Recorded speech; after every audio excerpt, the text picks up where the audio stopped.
Halo rekan-rekan mahasiswa pencinta soft skill yang baik. Selamat kita bertemu kembali dalam video pembelajaran kali ini.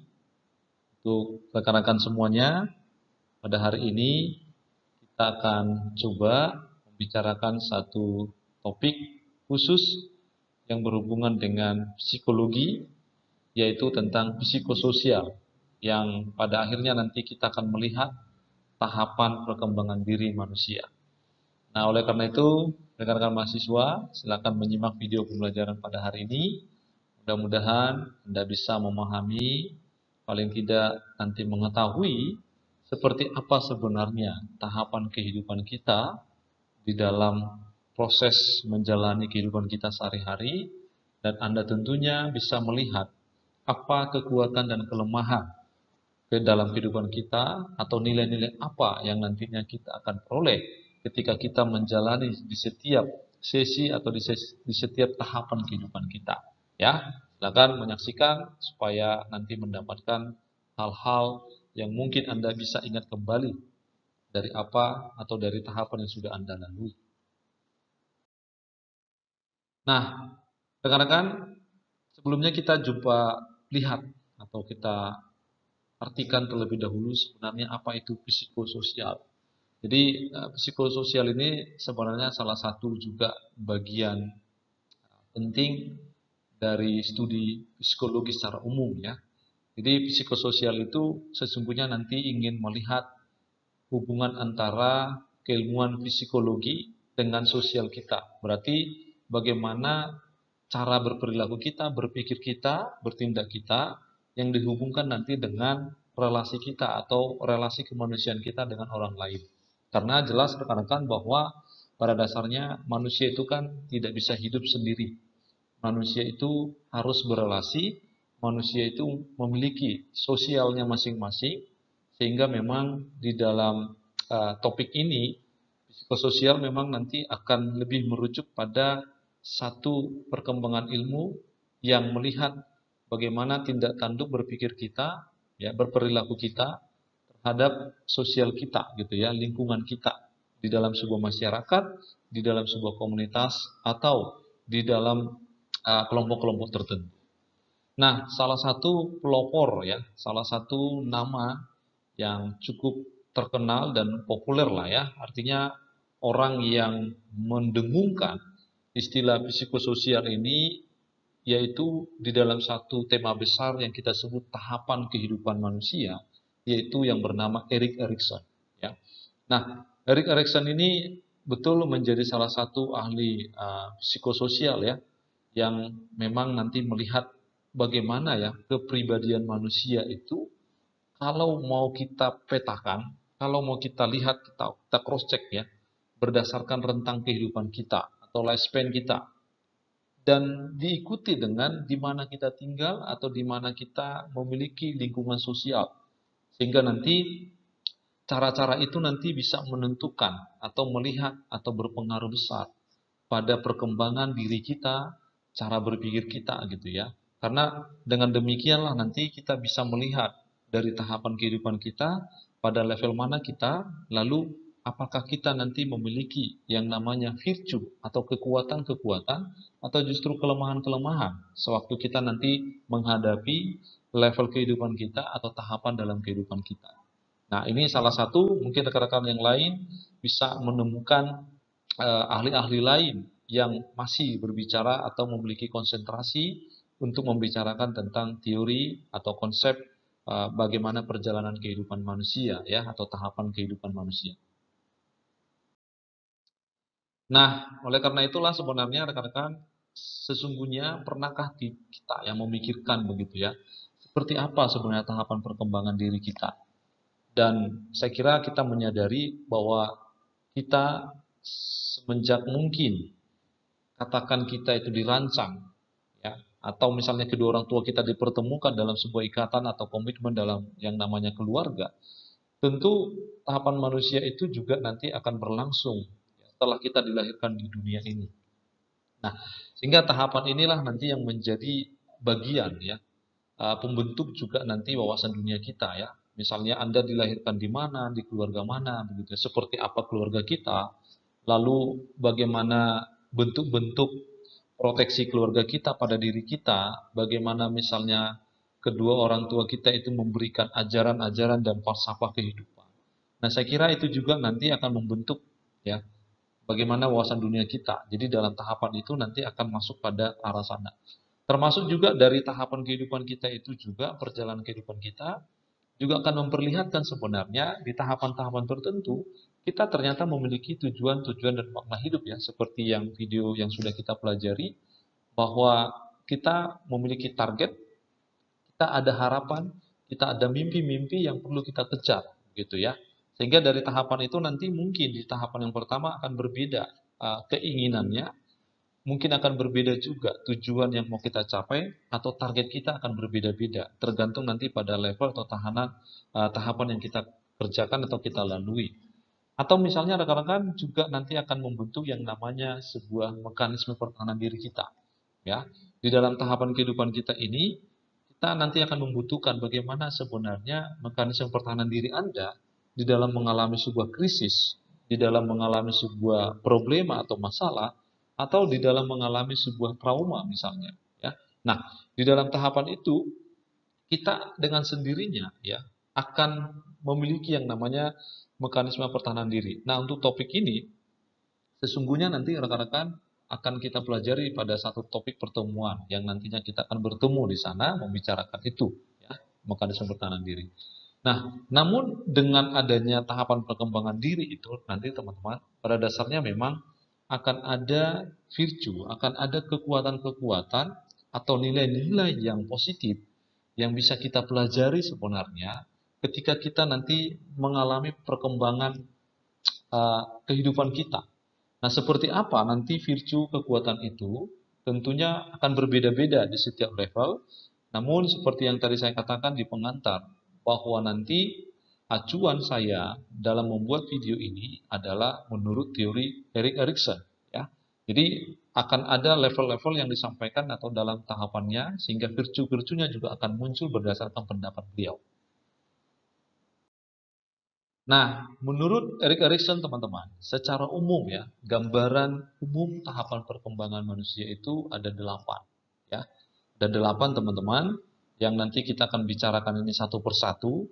Dari 8 ini nanti, Anda boleh mengingat atau flashback kembali pada masa-masa mungkin di masa kita melalui tahapan ini. Ya, kalau Anda mungkin sekarang berada dalam dunia pendidikan, barangkali mungkin kebanyakan di atas umur 13 sampai 21 tahun misalnya ya. Atau misalnya kita dalam bangku perkuliahan atau yang sudah bekerja atau berkeluarga mungkin sudah berada di tahapan intimasi ya atau isolasi ya di umur 21 sampai 39 tahun ya. Atau barangkali mungkin ada di antara kita juga yang sudah berada di generativity ya atau stagnation ya di umur 40-65 tahun. Intinya tahapan-tahapan ini sebenarnya ada 8 tahapan yang akhirnya bisa kita pilah-pilah jadi demikian bentuknya dan kita akan lalui satu persatu sebenarnya dan nantinya diharapkan rekan-rekan memahami di setiap tahapan ini apa-apa saja yang sudah kita lalui atau apa yang perlu kita kerjakan atau kita hidupi atau kita nanti lakukan supaya tahapan ini betul-betul ya berlangsung dengan baik sebagaimana teori Erik Erikson. Nah, rekan-rekan kita masuk pada tahapan yang pertama ya. Kita lihat dulu tahapan dan kekuatan atau virtue apa yang ada, yang terjadi dalam kehidupan diri manusia. Nah, tahapan yang pertama tadi adalah tahapan trust versus mistrust ya. Jadi ini satu tahapan bahwa manusia itu sejak dilahirkan di usia 0 sampai 18 bulan, sebenarnya kita ada berada pada konsep apakah kita ini bisa dipercayai atau tidak memberi sebuah percaya pada anak misalnya ya. Atau kita tuh tumbuh berada di dalam kondisi yang memang trust ya, di dalam kondisi yang memang diberikan sebuah percayaan ya. Apakah kita tumbuh pada saat itu di dalam kondisi bahwa kita itu betul-betul di lingkungan orang-orang yang bisa dipercayai misalnya. Nah, rekan-rekan mahasiswa memang kalau kita ingat kembali ya, sejak kita dilahirkan di usia 0 sampai 18 bulan, rekan-rekan tentu berada pada konsep ini bahwa pada masa ini kehidupan kita atau kita sebagai anak kecil itu akan mencoba ya membangun yang namanya rasa percaya diri, ya, mencoba akan mendapatkan perhatian untuk bisa dipercayai begitu ya. Nah, ini memang nanti pada akhirnya akan bergantung pada apa ya, bentuk pengasuhan ya, pengasuhan dari orang tua kita. Model seperti apa pengasuhan yang diberikan? Apakah mengasuhnya itu misalnya apa ya, dengan doktrinasi yang harus tidak boleh ini, tidak boleh itu, atau kita diberikan sebuah kepercayaan melakukan sesuatu ya di umur-umur 0 sampai 18 bulan ya. Dia itu nanti akan tumbuh dengan baik ya, bahwa anak itu betul-betul bergantung pada keberhasilan pengasuhan kedua orang tua. Nah, mudah-mudahan ya teman-teman bahwa semuanya terlahir dan diasuh oleh orang tua kandung ya, karena banyak juga kalau kita perhatikan dengan kesibukan dan segala macam alasan gitu ya, anak itu justru tidak diasuh oleh orang tua kandung begitu ya, ya mungkin pengasuh yang lain, katakanlah oleh ART dan lain-lain misalnya. Namun sesungguhnya di masa-masa seperti ini rekan-rekan, bahwa kehadiran orang tua, pengasuhan orang tua itu sangat penting ya, supaya menghadirkan trust ya, bukan justru jatuhnya adalah mistrust.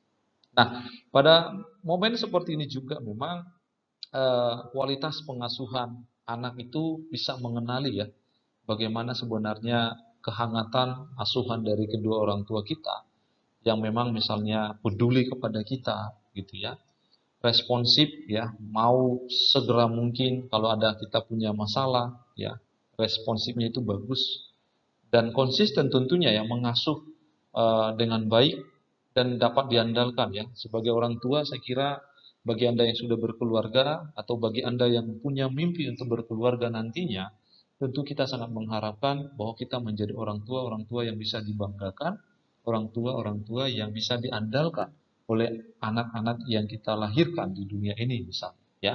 Nah ini rekan-rekan mahasiswa ya. Jadi tahap pertama itu yang memang kita lalui berdasarkan teori Erik Erikson itu adalah ada tahap satu trust and mistrust.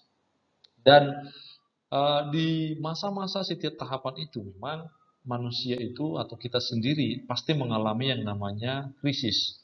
Ya, pasti mengalami peristiwa-peristiwa tertentu dalam kehidupan kita ya, yang pada dasarnya setiap krisis itu berbeda-beda.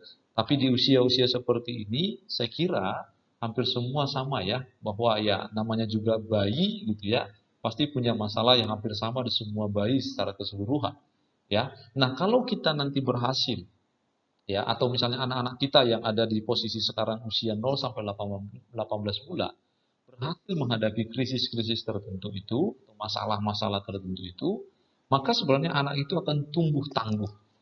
Anak itu akan mampu dan memiliki rasa aman yang luar biasa, nyaman begitu ya. Punya optimisme ya di dalam menjalani kehidupannya sebagai bayi yang mungkin kalau menurut kita dia tidak bisa memikirkan banyak hal seperti kita orang dewasa layaknya begitu ya. Tetapi pada dasarnya kalau dia berhasil dan dengan pengasuhan yang baik tadi, anak-anak itu memang tentunya akan bertumbuh tangguh ya, punya optimis yang berbiasa dan bertumbuh menjadi anak-anak yang kuat di dalam menghadapi proses kehidupan selanjutnya. Namun rekan-rekan mahasiswa, kalau nanti proses pengasuhan, cara pengasuhan kita keliru, maka yang terjadi kegagalan, anak itu nanti akan merasa tidak aman, ya. Dia akan merasa ketakutan, insecure gitu ya. Dia tidak merasa nyaman. Sedikit ada ketakutannya dan bahkan itu membawa pola tidur yang mungkin juga akan terganggu begitu. Nah, sehingga teman-teman nanti perlu ya, kita mungkin yang menjadi orang tua atau rekan-rekan yang bakal atau menjadi orang tua, kita harus mempersiapkan model kualitas pengasuhan yang baik, sehingga kalau anak-anak itu lahir di tahapan ini, mereka betul-betul memiliki yang namanya jiwa-jiwa yang tangguh, ya, punya optimis hidup dan merasa secure ya, aman saja begitu menjalani kehidupan. Nah, adapun virtue ya atau kekuatan yang diharapkan pada tahapan ini menurut Erik Erikson itu adalah ada harapan, ada hope di sana. Ada harapan bahwa seorang anak itu mereka akan berharap ya, ya namanya seorang anak pasti berharap orang tuanya adalah sebagai pelindung gitu ya. Orang tuanya adalah sebagai orang yang pertama memberikan pertolongan, responsif pada hal-hal yang dilaluinya. Nah, kira-kira seperti itu rekan-rekan. Di tahapan yang pertama ada tahapan trust versus mistrust. Nah, selanjutnya rekan-rekan, tahapan yang kedua, menurut teori Erik Erikson itu tahap kedua ada tahap di mana nanti anak-anak itu sudah mulai masuk pada ranah autonomi versus shame and doubt. Nah, di sini sebenarnya anak-anak itu kan sudah mulai belajar mandiri, sudah mulai apa ya, mencoba menggunakan caranya untuk berdiri, merangkak, mencoba ya segala hal-hal sesuatu yang baru menurut dia dengan gerakan tubuh atau anatomi yang dia punya, dia akan berusaha untuk melakukan ini. Sehingga memang di usia pada tahapan ini adalah usia 18 sampai 3 tahun. Nah, di rentang umur seperti ini rekan-rekan, betul-betul memang anak itu sudah mau belajar mandiri dalam arti kata menggerakkan anatomi-anatomi tubuhnya ya, termasuk misalnya pelafalannya, pengucapannya, berbahasa, berkomunikasi dengan orang dewasa, ya. Dan di sini memang anak-anak itu akan mencoba membangun rasa percaya diri ya pada tubuh dan diri bahwa saya ini mampu berjalan misalnya, bahwa saya ini bisa menggunakan alat-alat organ tubuh saya misalnya, ya. Anak-anak itu akan terus mencoba terus ya, belajar mandiri terus tentang eh, anatomi yang dia punya begitu ya, sehingga memang pada tahapan ini boleh dikatakan tahapan ini adalah anak-anak yang memang sangat aktif ya, sangat aktif di dalam berproses bahwa dengan hadirnya anggota tubuh yang dia bisa pahami, bisa makan sendiri, misalnya bisa jalan sendiri, ya. Anak-anak nanti sudah bisa ngomong sendiri, ya, ngajak orang tua jalan sendiri, misalnya. Nah, dia akan terus belajar begitu ya.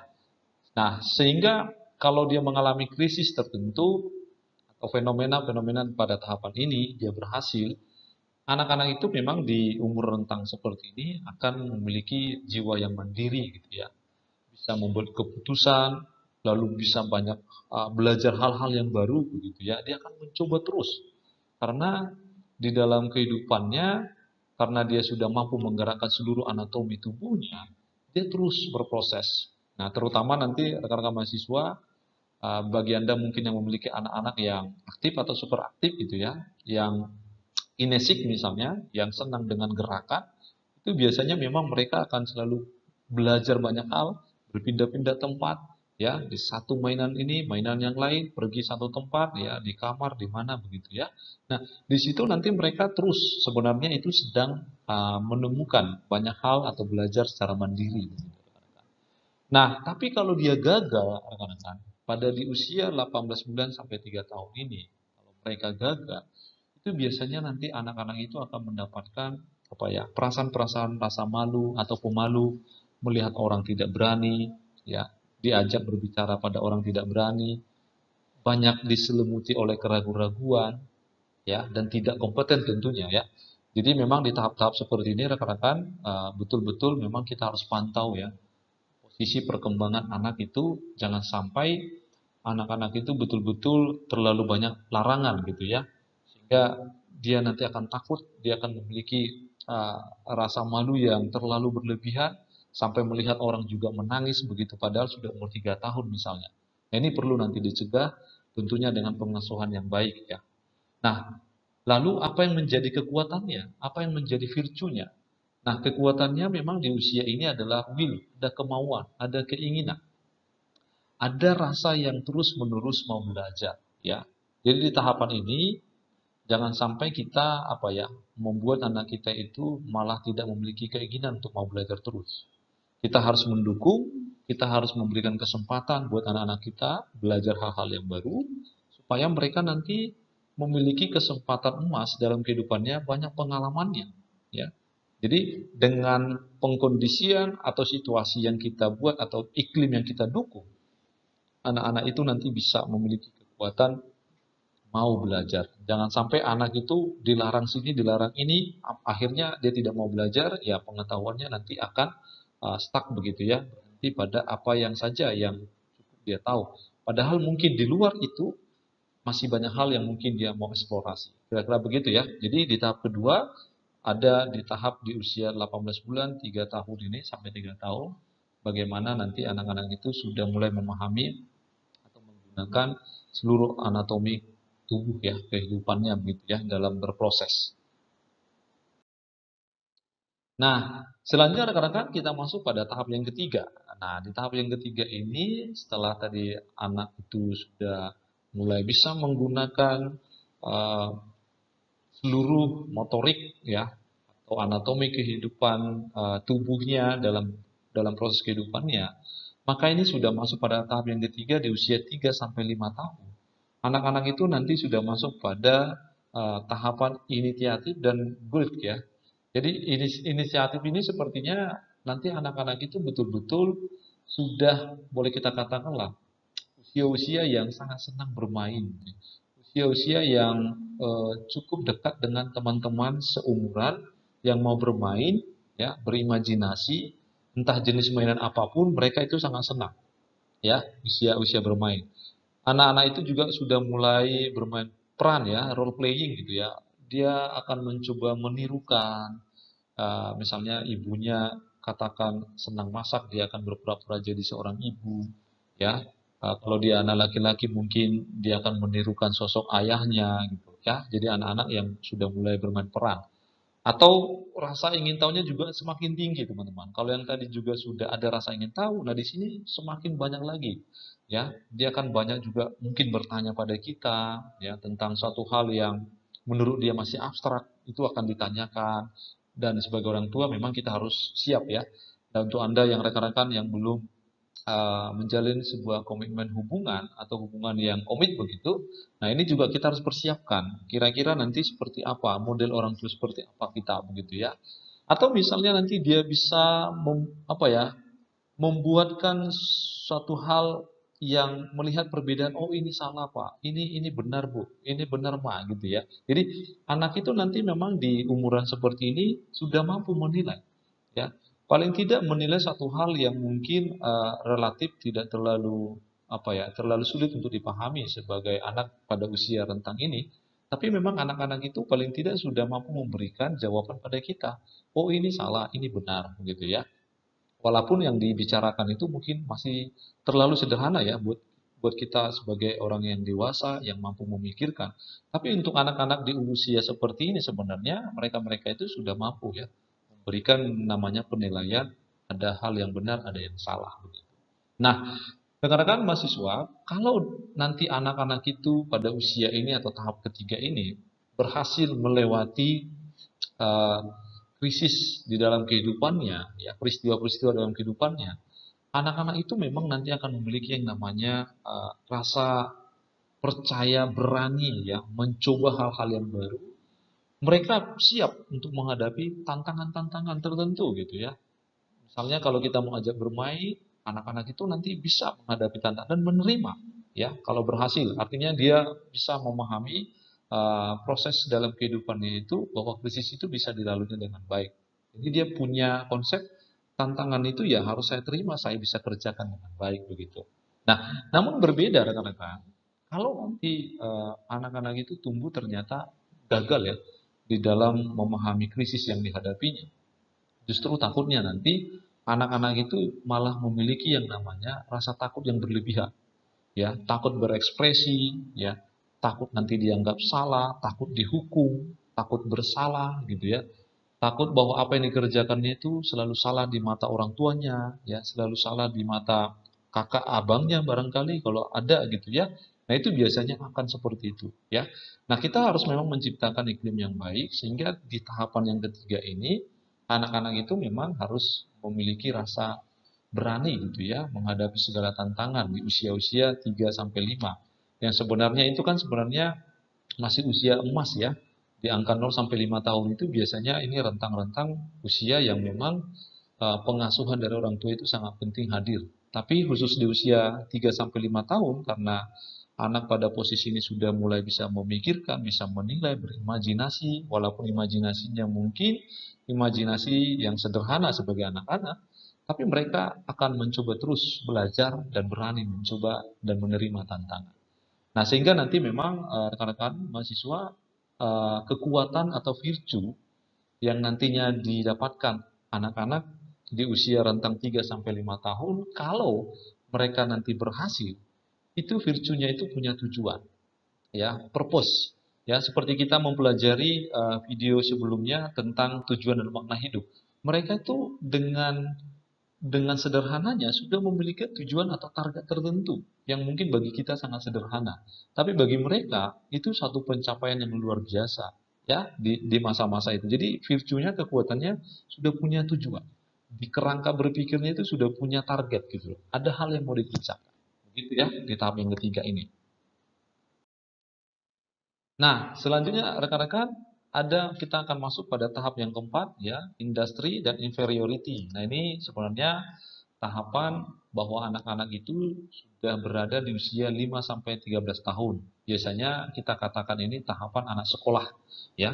Tahapan bahwa anak-anak kita ini sudah masuk dalam pendidikan, ya, mungkin pendidikan eh, standarnya kalau di usia seperti ini kan sebenarnya sudah mulai mungkin masuk SD, ya. Walaupun sebelum di umur ini sudah masuk playgroup atau TK dan lain-lainnya, tapi ini lebih kita katakan sebagai usia dalam pendidikan, ya, di tahapan yang keempat ini menurut Erik Erikson.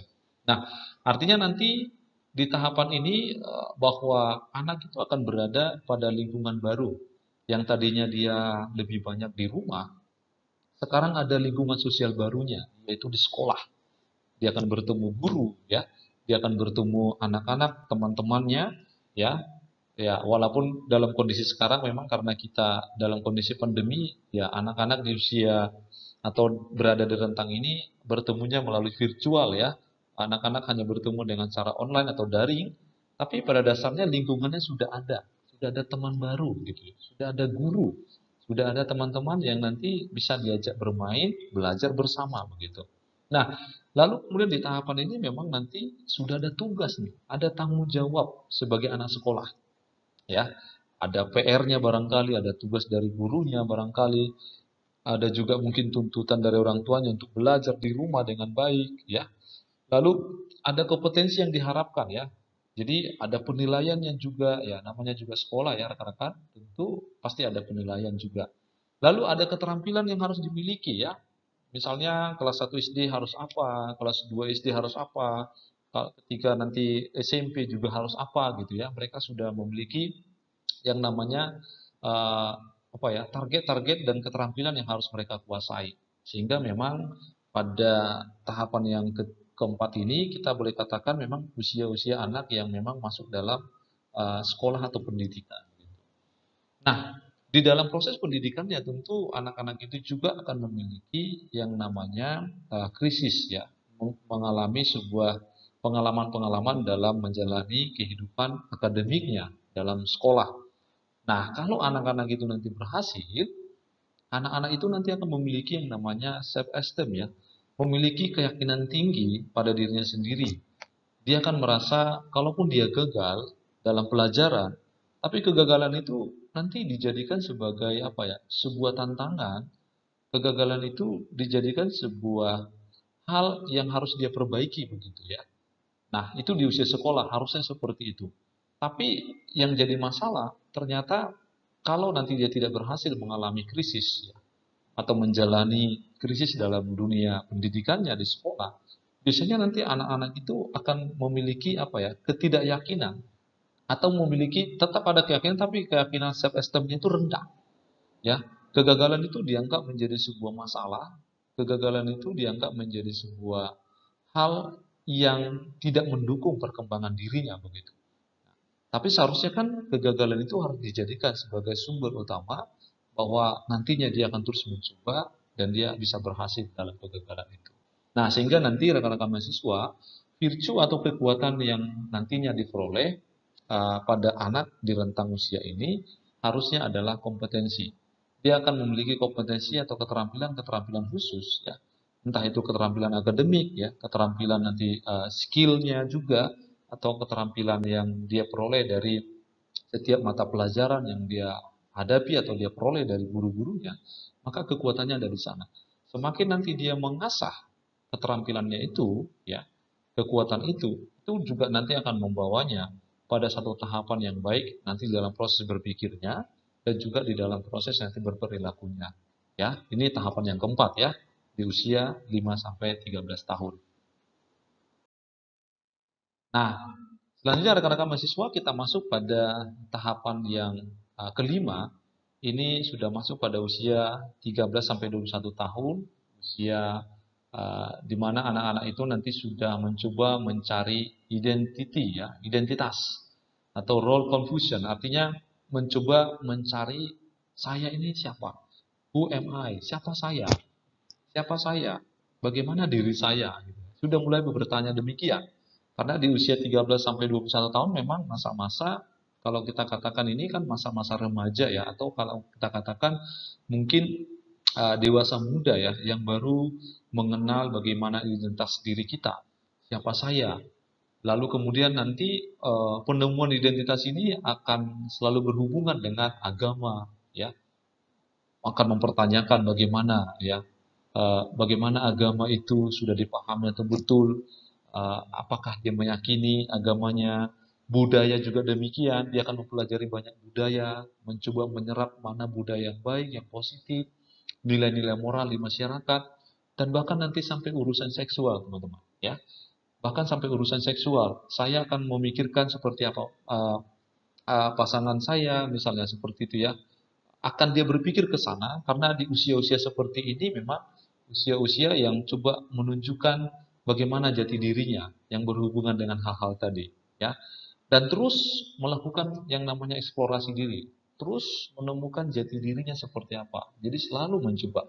Nah, di sini memang cukup apa ya, cukup rentan bagi anak-anak di usia seperti ini yang ya namanya remaja muda ya teman-teman ya. Remaja muda itu kan perlu bimbingan khusus ya, karena memang cara berpikirnya tentu secara psikologis ini belum stabil ya. Namanya juga mencari jati diri, selalu mencoba hal yang baru, try and error terus ya.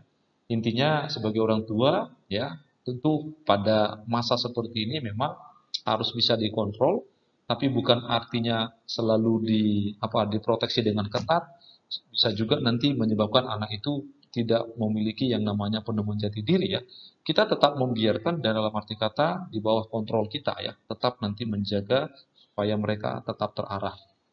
Dan termasuk ya rekan-rekan, dan mungkin pada saat ini bagi Anda yang belum berkeluarga atau anak-anak mahasiswa yang sekarang mungkin pada rentang usia seperti ini, Anda juga sudah memikirkan bidang-bidang jurusan apa yang harus Anda ambil ya, apa pekerjaan nantinya yang akan saya kerjakan, apa pekerjaan yang menurut saya itu baik, layak, apa pekerjaan yang membuat saya itu mendapatkan gaji tinggi mungkin barangkali, apa pekerjaan yang membuat saya bahagia gitu ya. Jadi rentang umur ini ya penemuan jati diri itu akan berlangsung. Nah, kalau rekan-rekan nanti mampu menghadapi yang namanya krisis di dalam tahapan ini, ya biasanya memang kita itu akan memiliki pemikiran stabil, ya. Kita akan merasa aman, punya rancangan masa depan, ya. Nah, kalau di umur-umur seperti ini rekan-rekan belum memiliki rancangan masa depan, baiknya refleksi lagi, coba pikirkan ulang.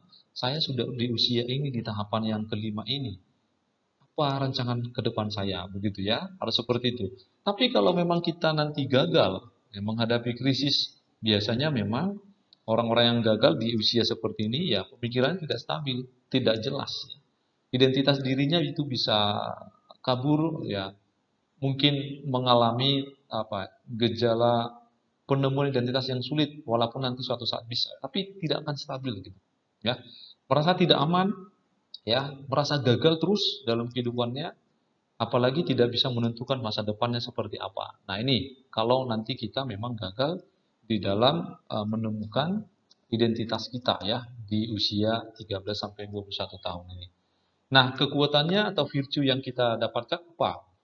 Nah, virtue atau kekuatan yang kita peroleh rekan-rekan biasanya memang ada fidelity ya, kesetiaan terus pada hal-hal yang kita yakini ya, atau nilai-nilai tertentu. Kita terus mengejarnya. Kita terus setia melakukan hal-hal yang baik, hal-hal yang positif. Makanya memang cukup rentang di usia seperti ini kalau kita nanti jatuh pada penemuan jatuh diri yang salah, takutnya juga fidelity-nya bisa menjadi hal yang salah. karena kesetiaannya pada hal-hal yang dianggap negatif. Nah, mudah-mudahan sebenarnya di usia seperti ini, fidelity yang kita harapkan atau kesetiaan kita itu pada satu hal yang bermakna, ya, nilai-nilai tertentu yang baik, yang mampu mendukung bagaimana pertumbuhan dan perkembangan kita ke depannya. Ya, ini tahapan yang kelima, rekan mahasiswa. Nah, berikutnya tahapan yang keenam, ini adalah tahapan intimacy atau versus isolation, ya. Ini tahapan di usia 21 sampai 39 tahun, ya. Boleh kita katakan tahapan ini sudah masuk pada pemikiran yang lebih serius pada sebuah hubungan atau relasi, ya. Masa dewasa muda, ya, seorang individu sebagai manusia kita biasanya di umur seperti ini sudah memikirkan saya ini mau berkeluarga atau tidak, saya mau berkomitmen atau tidak pada sebuah hubungan, apakah saya hanya sebatas cukup pacaran saja atau saya harus masuk pada lembaga pernikahan yang serius, punya komitmen yang baik, membina rumah tangga yang baik, biasanya seperti itu. Jadi pada rentang usia ini memang itu kita sudah memikirkan bagaimana ciri karakteristik pasangan hidup kita seperti apa, orang yang mendampingi hidup kita nanti sampai hayat kita seperti apa, bagaimana kriterianya, seperti apa yang cocok, ya, menjadi teman hidup saya. Nah, ini di tahapan seperti ini biasanya sudah menjadi fokus utama, ya, di dalam berpikirnya begitu.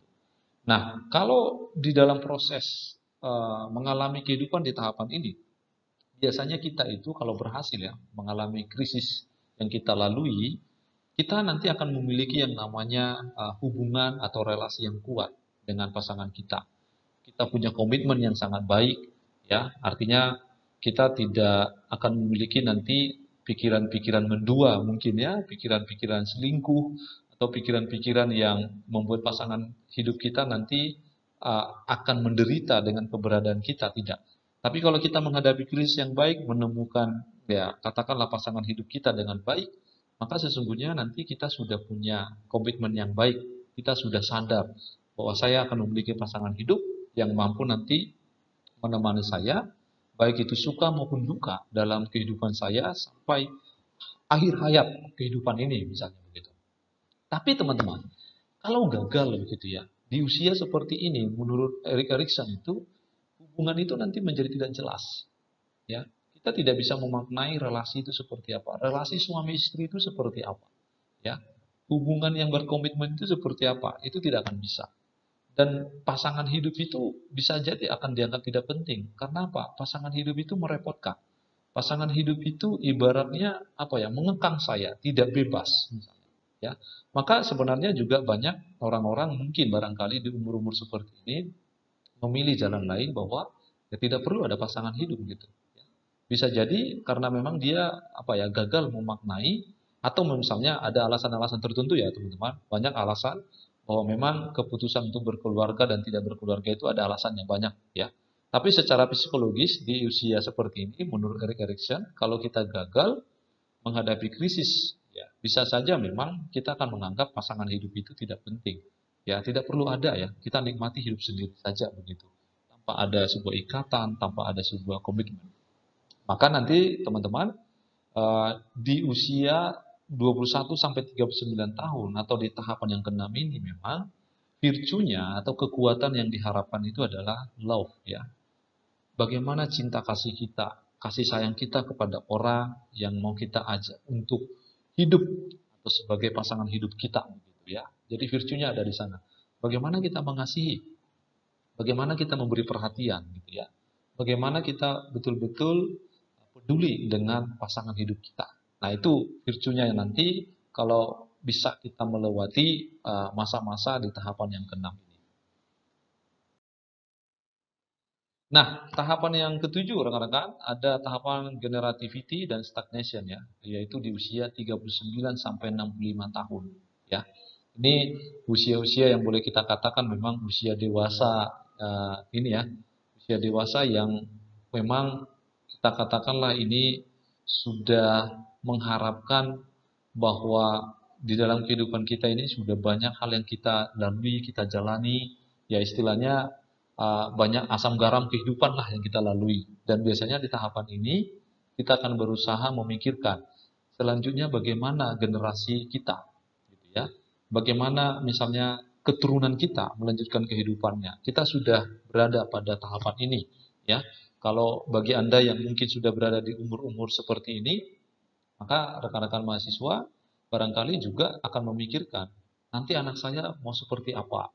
Anak saya mau jadi apa? Begitu ya, sudah fokusnya ke sana. Sehingga memang biasanya kita di tahapan ini akan melakukan perubahan-perubahan positif. Kita akan melakukan tindakan-tindakan, kepentingan-kepentingan bagi turunan kita, bagi keturunan kita, bagi orang-orang di sekitar kita, ya, bagi orang-orang yang memang berada di dekat kita, begitu, ya.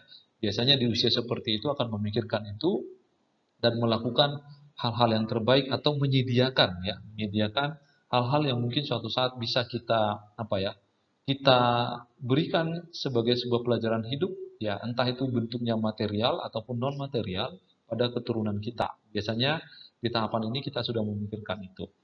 Nah, kalau kita nanti berhasil, ya, untuk menghadapi atau melalui usia di 39 sampai 65 tahun, biasanya memang kita memiliki rasa bahwa kita itu berguna bagi penerus kita. Kita memiliki kepercayaan bahwa ketika pun nanti suatu saat saya tidak ada, tapi saya sudah memberikan yang terbaik pada keturunan saya, gitu ya. Kita sudah berhasil melakukan pencapaian-pencapaian tertentu dalam kehidupan kita, ya. Kita sudah memberikan inspirasi atau pelajaran hidup kepada generasi kita berikutnya. Nah, itu kalau berhasil. Tapi rekan-rekan mahasiswa, kalau kita nanti tidak berhasil menghadapi krisis di tahapan umur seperti ini, kita itu punya apa ya, merasa bahwa itu tidak berguna. Kita itu rasa-rasanya menjadi orang tua gagal. Kita rasa-rasanya itu belum memberikan apa-apa pada keturunan kita. Kita itu akan merasa bahwa apa yang saya nanti tinggalkan itu justru menjadi beban pada generasi penerus saya, begitu. Nah, oleh karena itu memang di usia-usia seperti ini, ya harus banyak berefleksi, ya. Harus banyak melakukan hal-hal yang baik, memikirkan hal-hal yang positif, supaya kita menyediakan hal-hal yang baik pula untuk generasi berikutnya, ya, penerus kita tentunya. Bagaimana kita harus melakukan itu, meninggalkan jejak-jejak yang baik dan diikuti dan menginspirasi anak-anak kita atau penerus kita. Nah, sehingga rekan-rekan mahasiswa nanti kekuatannya atau virtue yang diharapkannya di dalam usia atau tahapan yang ketujuh ini adalah virtue-nya care, ya, atau peduli atau kepedulian. Jadi kekuatannya nanti di usia ini adalah rasa pedulinya itu memang tinggi, ya. Kepedulian kita pada anak kita, orang-orang kita kasihi itu sangat peduli, ya. Itu biasanya yang nanti diperoleh dari tahapan ini. Nah, selanjutnya rekan-rekan mahasiswa, ini tahapan yang terakhir, ya. Menurut Erik Erikson itu bahwa nanti perkembangan atau tahapan kehidupan manusia ada di tahapan ke-8, yaitu ego integrity versus despair, ya. Jadi ini memang usia di atas 65 tahun, ya. Menurut dia itu usia di atas 65 tahun. Dan di umur-umur seperti ini atau di tahapan seperti ini memang sudah berada, ya, pada usia-usia lanjut lah boleh kita katakan. Uh, di sini memang kita sudah mulai berpikir mengevaluasi diri lagi, gitu ya. Dan kita sudah mempersiapkan diri, ya, kepada hal-hal yang paling buruk dalam kehidupan kita, ya. Entah kita nanti dipanggil Tuhan kapan, begitu ya, sudah bersiap. Kita sudah uh, tidak lagi apa ya, banyak hal yang dipikirkan kita karena kita tinggal menunggu, ya, bagaimana antrean dari panggilan Tuhan sang pencipta pemilik kehidupan. Sehingga nanti memang pada usia-usia seperti ini akan lebih banyak merefleksikan diri, ya, bagaimana perjalanan kehidupan kita, apa yang sudah kita lakukan selama ini, apakah sudah bermanfaat, sudah berguna. Ya, banyak-banyak refleksi nanti yang kita hadapi, ya, menurut Erik Erikson di umur-umuran seperti ini. Nah, sehingga kalau kita nanti berhasil, rekan-rekan mahasiswa, menghadapi krisis, ya, atau peristiwa-peristiwa penting di usia di atas 65 tahun, pastinya nanti kita akan merasa puas, ada kepuasan tersendiri. Oh, di umur saya 70 tahun, saya sudah bisa melihat anak-anak saya berhasil, ada cucu-cucu saya, cicit-cicit saya misalnya, ya, itu ada rasa kepuasan menghadapi hidupnya. Tidak ada penyesalan sama sekali, ya. Dalam kehidupannya tidak ada penyesalan, mungkin karena sudah tua, gitu ya, kelemahan tubuh, fisik tidak lagi sekuat orang muda, Tapi di usia seperti ini memang dia akan memiliki yang namanya rasa puas menjalani kehidupannya sejauh ini, ya. Berpengharapan pada kehidupan selanjutnya. Memang di usia-usia seperti ini rekan-rekan adalah usia-usia memang ya seperti yang saya katakan tadi, siap untuk dipanggil Tuhan kapan saja, ya, kembali kepada Sang Pemilik kehidupan. Di usia-usia seperti ini memang kita tidak banyak hal lagi yang perlu kita pikirkan sesungguhnya, ya, karena memang kita sudah merasa puas hidup di dunia ini selama sejauh umur kita di atas 65 tahun, biasanya seperti itu. Tetapi kalau nanti kita tidak menjalani krisis itu dengan baik, kita gagal istilahnya begitu, maka nanti memang ada semacam perasaan-perasaan yang memang kita itu mengganjal lah dalam kehidupan. Kita merasa hidup kita ini gagal. Aduh, bagaimana anak saya gagal mendidik mereka, ya, macam-macam ya teman-teman. Ada penyesalan tersendiri begitu ya. Lalu ada amarah atau emosi yang mungkin menyalahkan kehidupannya di masa lampau. Ada ketakutan-ketakutan tersendiri ya dengan kelemahan fisik dan tubuhnya begitu ya.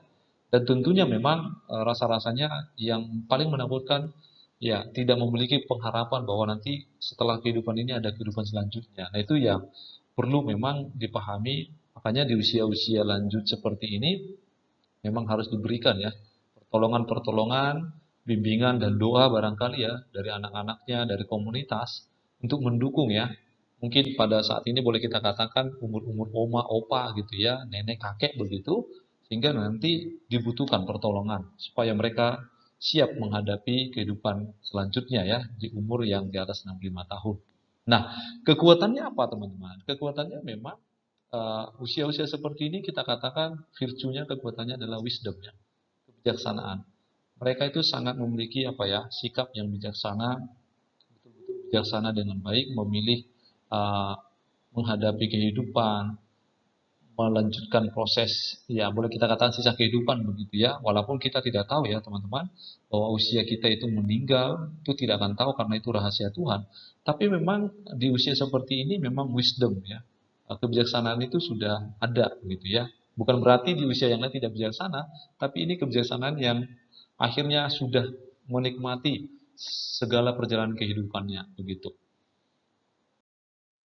Nah, oke rekan-rekan, kita sudah sampai pada penghujung video pembelajaran kita. Jadi dapat kita simpulkan rekan-rekan, tahapan perkembangan yang disampaikan Erik Erikson, 8 tahapan tadi, sesungguhnya memang akan kita lalui ya, walaupun mungkin bentuk-bentuk krisis yang dihadapi dari setiap tahapan itu berbeda-beda ya. Tetapi pada intinya, di setiap tahapan itu kita akan memiliki atau kita akan mengalami krisis-krisis tertentu. Lalu yang paling penting rekan-rekan, bahwa ketika kita menghadapi tahapan tadi, yang paling penting bagaimana cara menyikapinya. Perlu kita perhatikan cara menyikapinya sehingga nanti kita memiliki virtu-virtu yang benar, kekuatan-kekuatan yang benar menghadapi setiap tahapan itu dengan baik. Lalu yang paling juga perlu kita pahami teman-teman semuanya, rekan-rekan mahasiswa, jangan sampai ya eh, kita melupakan Tuhan pemilik sang penguasa kehidupan yang menopang nanti perjalanan kehidupan kita dari tahapan 0 sampai 18 bulan sampai akhirnya umur di atas 65 tahun. Tentunya tahapan-tahapan itu ada yang menopang, ada yang membantu kita, ada yang menolong kita. Jadi ketika pun Anda mengalami krisis di setiap tahapan itu, atau di setiap masalah-masalah yang kita hadapi pada tahapan itu, baiklah kita akan berefleksi kembali kepada Tuhan yang Maha Kuasa, pemilik kehidupan kita. Dan oleh karena itulah, kita patut bersandar kepadanya, kita jadikan patokan hidup kita, tolok ukur kita, kehidupan kita, atau standar hidup kita adalah kepadanya. Baik rekan-rekan, terima kasih sudah mendengarkan video pembelajaran kita pada hari ini.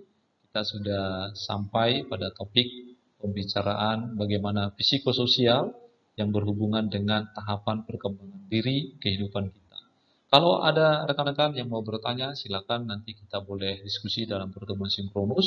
Terima kasih sudah menyaksikan video ini sampai akhirnya. Semoga tahapan-tahapan ini memberikan gambaran umum kepada Anda bagaimana sebenarnya manusia dengan segala proses tahapan kehidupannya, memiliki virtue-virtue dan kekuatan, dan mudah-mudahan kita berhasil melaluinya dengan baik. Tuhan memberkati, sampai bertemu pada video-video pembelajaran selanjutnya.